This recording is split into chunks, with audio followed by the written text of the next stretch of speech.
यह पूरा ब्रह्मांड अनेक रहस्यों से भरा पड़ा है। मनुष्य जीवन भी एक रहस्य है।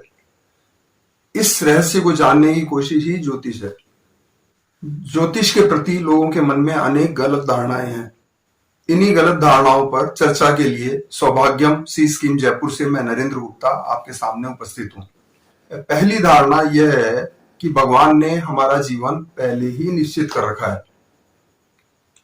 यह बिल्कुल गलत धारणा है। भगवान ने मनुष्य को अपने कर्म खुद के हिसाब से करने के लिए पूरी तरह स्वतंत्र किया हुआ है।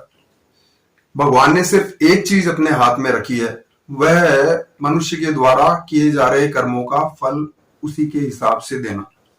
जिस प्रकार हम जो आमदनी करते हैं उनमें से कुछ वर्तमान में खर्च लेते हैं, कुछ आने वाले समय में खर्च लेते हैं और कुछ यहीं छोड़ जाते हैं हमारे जीवन के बाद। इसी तरह जो हम कर्म कर रहे हैं उनका कुछ फल हमें वर्तमान में मिल जाता है, कुछ आने वाले समय में मिल जाता है और कुछ आगे आने वाले जीवन में मिलेगा। सभी भौतिकताएं यहीं छूट जाती हैं। अगले जन्म में हमारे साथ हमारे कर्म ही जाते हैं।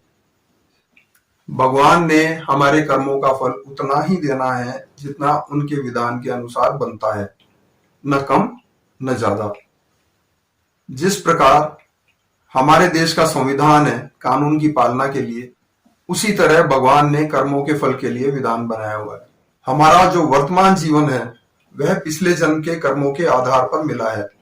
एक और धारणा यह है कि जब हमारा जीवन भगवान ने पहले ही निश्चित कर रखा है तो हम क्यों ना मौज मस्ती से जिएं। इसी मौज मस्ती में जीने की लालसा में हम हमारे कुछ कर्मों को बिगाड़ लेते हैं और दोष भगवान को देते हैं। यह ठीक इसी तरह है जैसे हम कुछ कर्जा लें और किसी तरह सुख दुख पा करके यदि उस कर्जे को टाइम पर चुका देते हैं तो हम आगे के जीवन में सुखी हो जाते हैं, और यदि हम टाइम पर नहीं चुकाते हैं तो उसके ब्याज आदि मिला करके हम हमारी जीवन को कठिनाई में डाल लेते हैं। इसी तरह यदि हमारे कर्म सरल होंगे तो आगे आने वाले जीवन में हमें सरलता रहेगी। एक धारणा यह है कि इतनी दूरियों पर घूम रहे ग्रह हमारे जीवन पर किस प्रकार असर करते हैं। सभी जीवों के शरीर के चारों तरफ उनका एक आभा मंडल या प्रभा मंडल, जिसे हम ऑरा भी कहते हैं, होता है। जन्म कुंडली के हिसाब से विभिन्न ग्रहों की स्थिति इस ऑरा में स्थित है। इस आभा मंडल का कंट्रोल भगवान के हाथ में है।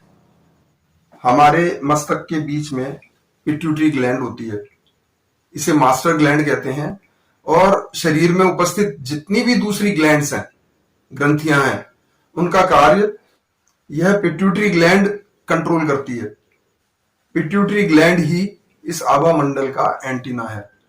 ग्रहों के हिसाब से जो परिणाम हमें मिलना है पिट्यूटरी ग्लैंड के कंट्रोल से, वह हमारे शरीर पर प्रभाव देता है। पिट्यूटरी ग्लैंड के गलत तरीके से काम करने के कारण हमारे शरीर में विभिन्न रोग उत्पन्न हो जाते हैं। एक और धारणा यह है कि हमारे जो कर्मों का फल मिल रहा है उसे कुछ धनराशि खर्च करके हम किसी तरह से ठीक कर सकते हैं। इस ब्रह्मांड में ये जो हमारी निहारिका है, इसी में 20 अरब तारे हैं और हर तारे की प्रकृति दूसरे तारे से अलग है, विविध है। तारों का खुद का अपना ग्रह मंडल है और इस तरह की हजारों निहारिकाएं इस पूरे ब्रह्मांड में, इनमें अलग अलग तरह की कीमती धातुएं भी हैं, रत्न भी उपस्थित हैं। इस ब्रह्मांड के स्वामी को इस थोड़े से धन की क्या लालसा होगी। किसी कंपनी में काम कर रहे किसी कर्मचारी का व्यवहार ही उसके बॉस को प्रभावित करता है। हम हमारे कर्मों को इस तरह से कर लें कि हमारे बॉस हमसे खुश रहें, तो इस जीवन में कष्टों का कोई काम ही ना रहे। इस एपिसोड के दूसरे भाग में कर्म फल के अनुसार उन कर्मों को सुधारने के लिए जो उपाय हैं उन पर चर्चा करेंगे। यदि आपके मन में भी कोई प्रश्न हो या आप किसी बात पर चर्चा करना चाहते हो तो इस वीडियो के नीचे जो कमेंट बॉक्स है उसमें आप लिख सकते हैं। इससे हमारे अगले एपिसोड को बनाने में मदद मिलेगी। इस वीडियो को लाइक करें, हमारा चैनल सब्सक्राइब करें और यह वीडियो अपने मित्रों तक शेयर करें।